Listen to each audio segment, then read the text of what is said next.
Assalamu alaikum. In this lecture, we will discuss how much current will flow in the neutral wire.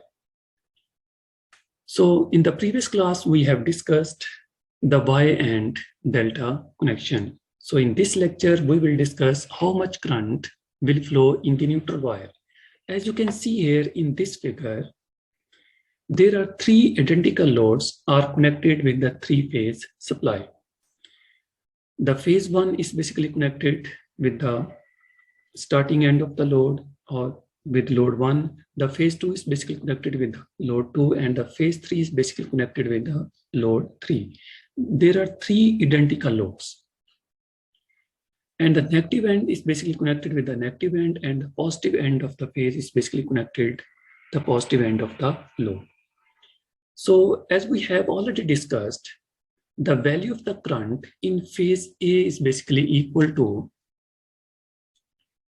IA is basically equal to the phasor form of the voltage of the phase A, V angle of 0 degree divided by the load across the phase A, Z angle of theta. So this will be equal to V over Z angle of minus theta. So this will be equal to, as we know, according to Ohm law, V over Z is basically equal to I. So this will be I angle of minus theta.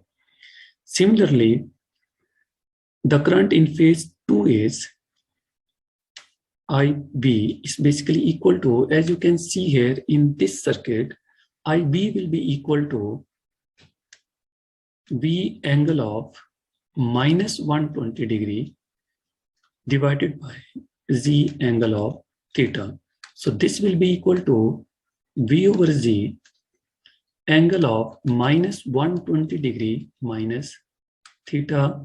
So this will be equal to I angle of minus 120 degree minus theta. So this is the value of the current across the load 2. And similarly, in load number 3, or in the phase number 3, the current is IC is equal to V angle of minus 240 degree divided by load Z angle of theta. So this will be equal to V divided by Z angle of minus 240 degree minus theta. So this will be equal to I angle of minus 240 degree minus theta.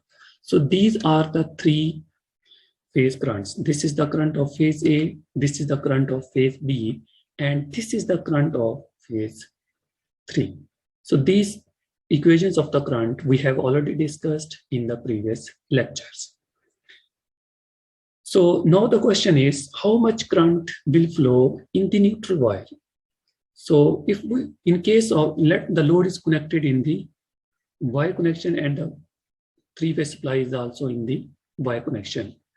So in case of Y connection, we will connect the positive end of the phase 1 with the load number of with the load 1, the positive end of the phase 2 with the load 2, and the positive end of the phase 3 with the load 3.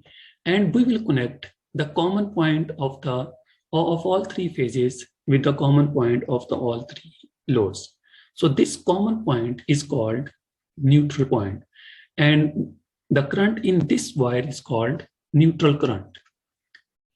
So the current in this wire is basically called the neutral current, IN. So now the question is, how much current will flow in this neutral wire? So as we know, the return current will be the sum of the currents flowing to each individual load in the power system. That is, so as we know, IN will be equal to phase A current plus phase B current plus phase C current.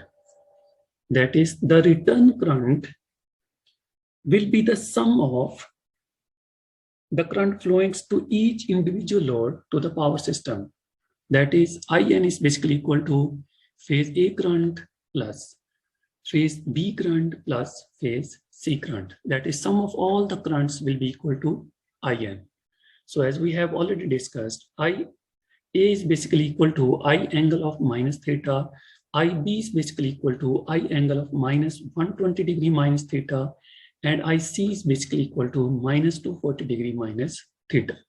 So the putting the values of all three currents, we get IN is equal to I angle of minus theta plus I angle of minus 120 degree minus theta plus I angle of minus 240 degree minus theta. So these are the polar forms of all three currents. So now we will convert these polar forms into rectangular form. So therefore IN will be equal to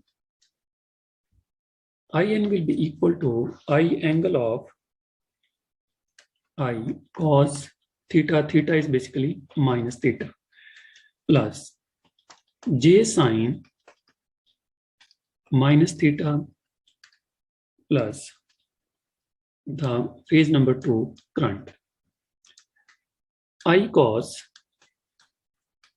minus 120 degree minus theta plus J sine minus 120 degree minus theta plus the phase 3 rectangular form, I cos minus 240 degree minus theta plus J sine minus 240 degree minus theta. So these are the rectangular forms of the given polar forms of the current. So now we will separate the cos form and the sine form. Therefore, now IN will be equal to, let we take I common, the remaining cos forms are cos minus theta plus cos minus theta minus 120 degree plus cos minus theta minus 240 degree.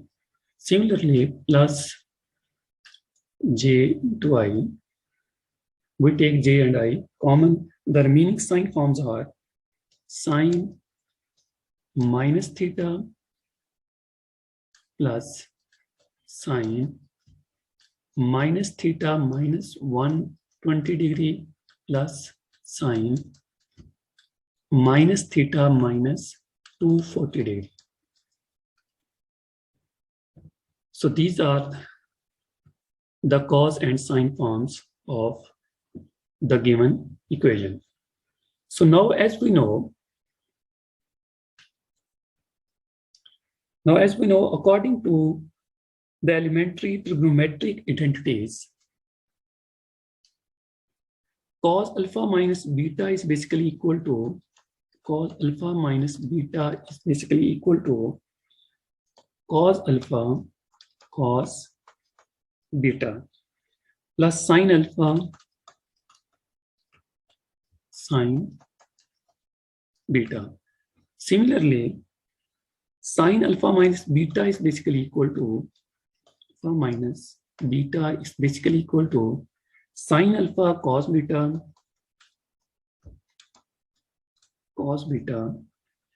minus cos alpha sine beta. So now we will use these trigonometric identities to solve this equation.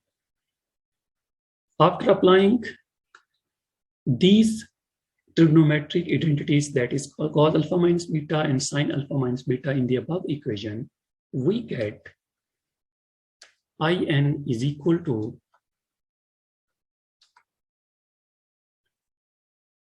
I cos minus theta plus cos minus theta cos 120 degree plus sine minus theta sine 120 degree sine minus theta sine 120 degree plus cos minus theta cos 240 degree cos minus theta cos 240 degree plus sine minus theta sine 240 degree. Similarly, plus ji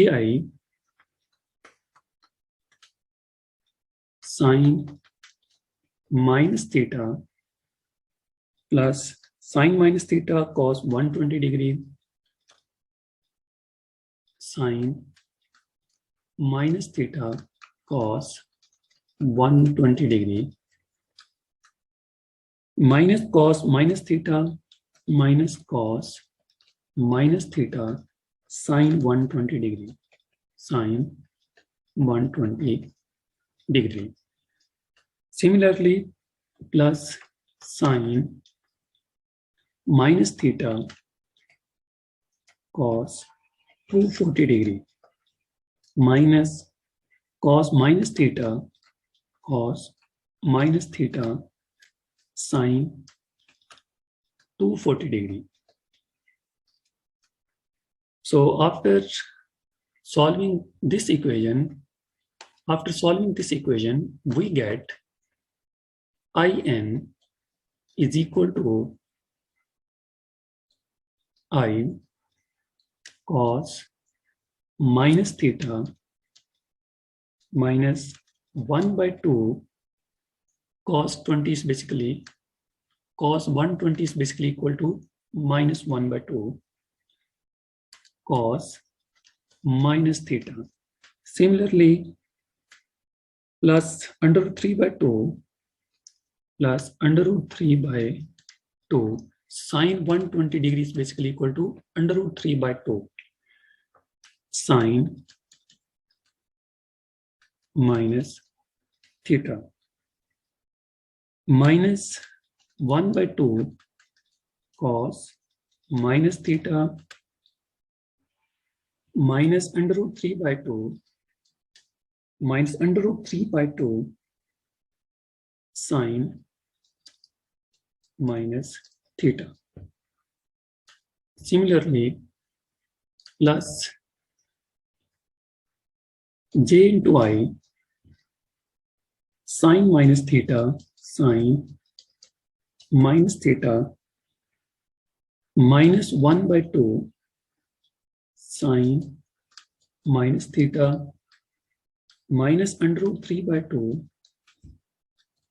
cos minus theta minus 1 by 2 sine minus theta plus under root 3 by 2 cos minus theta. After adding all the values, we get In is equal to 0 ampere. So after adding all the values, we get In is equal to 0 ampere. So In is equal to 0 means In is equal to 0 ampere means as long as the three loads are equal. So it means as long as the three loads are equal, the return current in the neutral will be 0.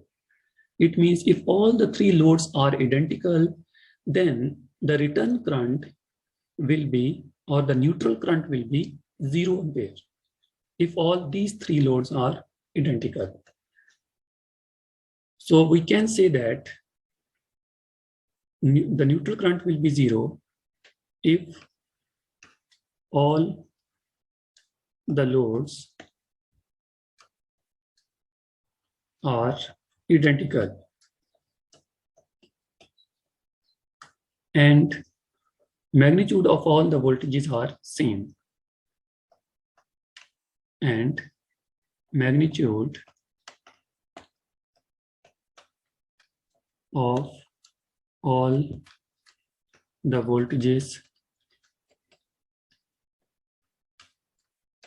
are same, and phase difference is 120 degree, and phase difference is 120 degree. If all the loads are not identical or the loads are not same, then the neutral current will not be equal to 0. If the magnitudes of all the voltages are not same and the phase difference is not 120 degree, then the neutral current will not be equal to 0. The neutral current will be equal to 0 if all the loads are identical, magnitude of all the voltages are same, and the phase difference is 120 degree. So this is the complete concept of the neutral current. So that's it from this lecture. If you like this video, kindly like and subscribe the channel.